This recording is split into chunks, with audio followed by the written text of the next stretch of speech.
중세시대의 타락한 교황. 중세시대를 대표하는 가장 타락한 교황은 누구일까? 아버지부터 아들까지 3대에 걸쳐 짐승 같은 근친상간을 저지르고 난잡한 성생활과 온갖 변태 행위로 수많은 사생아를 낳게 하였으며 자신의 출세를 위해 딸까지 남자의 침실로 밀어넣었던 교황. 그가 바로 알렉산더 6세이다. 알렉산더 6세는 1431년에 로드리고라는 이름으로 태어났다. 그의 아버지는 발렌시아의 대주교 알폰소 포르아였고 어머니는 아버지의 여동생이었다.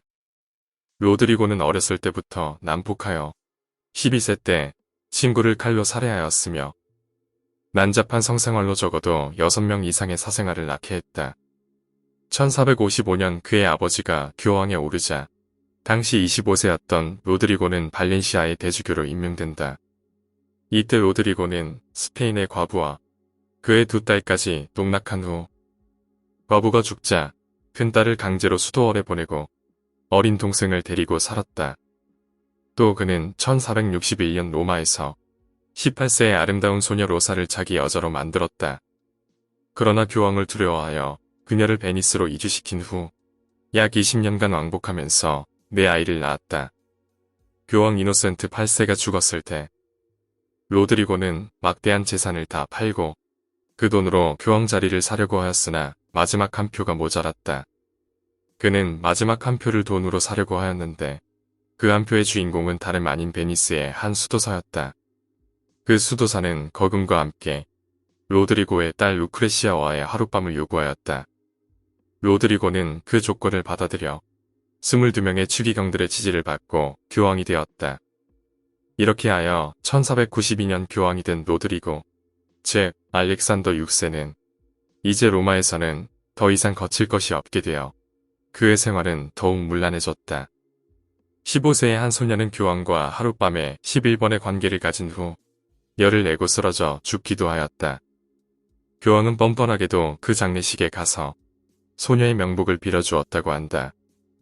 교황은 즉위하자마자 로사와의 사이에서 태어난 17세의 자기 아들 세사레를 발렌시아의 대주교로 임명하고 둘째 아들 후안을 추기경으로 임명하였다. 교황은 누구의 말도 듣지 않고 자기의 체면이나 성스러운 교황의 직책에 별 관심 없이 바티칸 궁정으로 접들과 딸 루크레시아를 불러들였다. 그는 교황이 되기 위해 팔아치웠던 궁정 및 성들을 회수하기 위하여 온갖 수단과 방법을 다 동원했다. 하루에 평균 14건의 살인사건이 일어났는데 살인범들을 사형에 처하지 않는 조건으로 돈을 받았고 성직과 성물을 매매하였으며 돈을 받고 근친상간을 눈감아 주었다. 한 귀족은 24,000개의 금판을 주고 자기 여동생과의 성교를 허가받았으며 발렌시아의 추기경 피터 멘도자는 교황에게 돈을 주고 미소년을 입양할 수 있는 허가를 받았다. 로사의 나이가 많아지자 교황은 아름다운 소녀로 이름났던 15세의 귤리아를 손에 넣었다. 위조죄로 걸렸던 그녀의 오빠 알렉산드로를 용서해주는 대가로 그녀를 차지한 것이다. 이후 교황은 귤리아와 오르시노의 결혼식 주례를 서주고 신부와 함께 초야를 치렀다. 이것은 그녀의 오빠가 교황과 사전에 합의한 법칙이었다. 그 이후로 알렉산드로는 추기경으로 임명되었는데 나중에 그는 교황 바오로 3세가 되었다. 귤리아는 그리스도의 신부 또는 교황의 창녀로 알려진 절세 미인이었는데 그녀를 한 번이라도 본 로마인들은 그녀의 아름다움에 반하고 말았다고 한다. 교황과 귤리아 사이에 낳은 첫 딸을 교황은 오리시노의 딸이라고 하였으나 그 아이를 본 플로렌스 출신의 대사는 그 딸이 너무나 교황과 닮아서 그녀는 교황의 딸임에 틀림이 없다고 자기 집으로 보낸 편지에 기록하고 있다. 귤리아는 자연히 궁중에 사는 교황의 딸 루크레시아와 친해졌다. 루크레시아는 아버지 덕택으로 12살 때부터 남자를 알게 되어 자기 아버지 못지않게 남성 편력이 심했다. 두 미녀들이 다른 남자들과 어울려 논 것을 볼 수 없었던 교황은 딸을 결혼시키기로 하였다. 아버지의 뜻에 따라 수차례의 약혼을 했으나 더 좋은 신랑감이 나타나면 교황은 주저없이 파혼하고 딸을 새로운 신랑감과 약혼시켰다. 그 가운데 일방적으로 파혼당한 스페인의 돈 가스파로는 이에 승복하지 않고 반격에 나섰다. 교황은 막대한 금화를 주고 돈 가스파로를 설득한 후 피사로의 귀족 스포르사와 결혼시켰다. 성대한 결혼식을 마치고 집으로 들어온 루크레시아와 신랑은 교황과 오빠 세사레가 지켜보는 가운데 초야를 치러 그들의 관음증을 만족시켜야 했다. 결혼 후에도 루크레시아는 신랑을 따라가지 않고 바티칸에 남아서 밤이고 낮이고 외출도 하지 않고 아버지의 집에서 함께 살다가 얼마 후 귤리아와 같이 남편의 집을 찾아갔다고 한다. 그동안을 참지 못한 교황은 그들을 불러오기 위하여 교황령까지 내렸다. 교황은 자기 아내를 보고 싶어서 들린 귤리아의 남편 오르시노까지 협박하는 소동을 벌였다. 그는 자기의 소유물이었던 두 미녀들, 즉 귤리아와 루크레시아가 새로운 애인들을 만난다든가 그들의 남편들과 재결합하는 것을 용납하지 않았던 것이다. 교황은 그들과 관계를 가지면서도 일주일 이내에 또 다른 세 여자를 불러들였다. 이들은 발렌시아의 수녀, 카스틸의 15세 소녀, 베니스의 16세 소녀들이었다. 이를 보다 못한 프랑스 왕 찰스 8세가 프랑스고를 이끌고 로마의 성 밖에 도착하여 교황을 간통, 근친상간, 살인 등의 죄를 물어 교황청에서 쫓아내겠다고 협박하였다. 이때 아들 세살의 추기경이 저항하다가 생포되자 어쩔 수 없이 교황이 로마를 개방하였다. 그러나 찰스 왕은 안전을 이유로 교황의 아들 세사레를 인질로 끌고 갔다. 이 시대의 매독이 유럽 전역에 퍼져 1494년에는 교황청까지 침략하였는데 당시의 유럽 사람들은 그것을 하나님께서 주신 벌이라고 하였다. 교황과 아들 세사레는 물론 교황의 가족 및 첩들까지 총 17명이 매독에 걸렸다. 지롤라모 수도사가 이것을 지적하고 성직자들을 비난하자 교황이 함구령을 내렸다. 그래도 말을 듣지 않자 그에게 추기경 자리까지 주겠다고 설득하였다.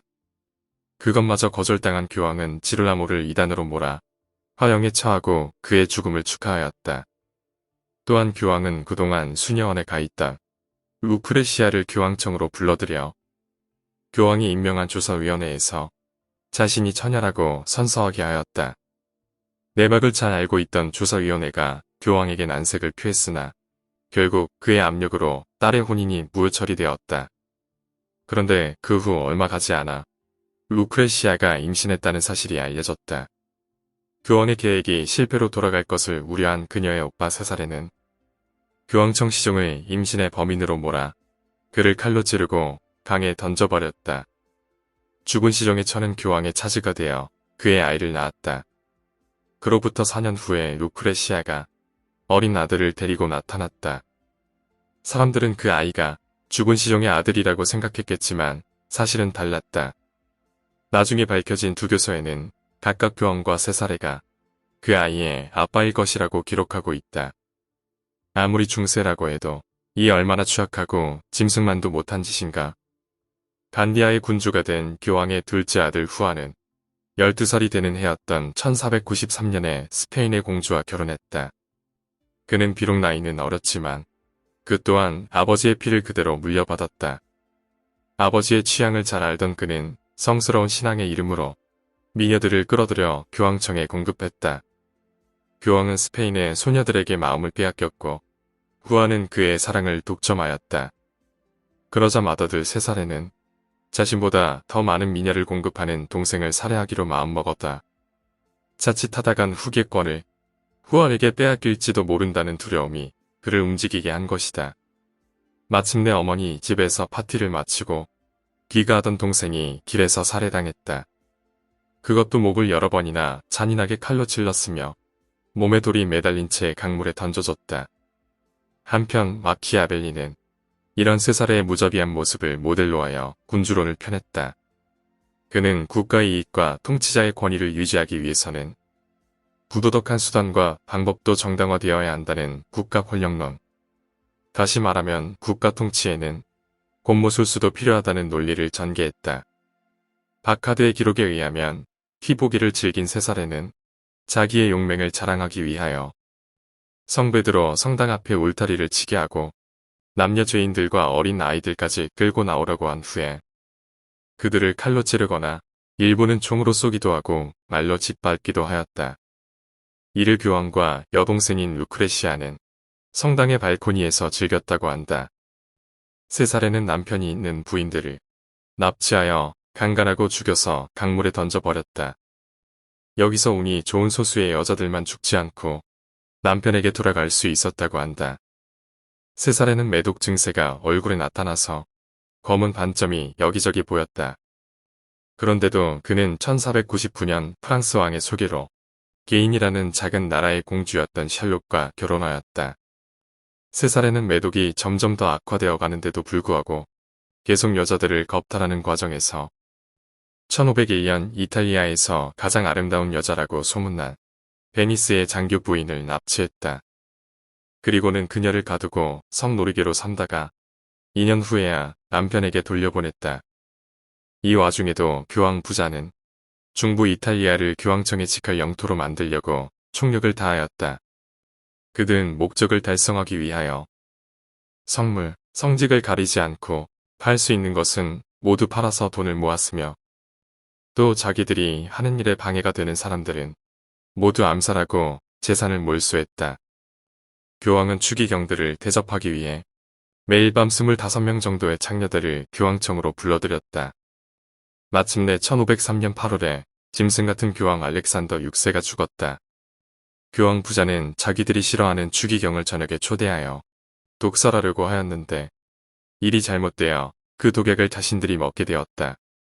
3살에는 운 좋게 살았으나 독약을 먹은 교황의 배는 불덩어리가 되고 눈은 새빨갛게 충혈되었으며 피부색은 노랗게 변했다.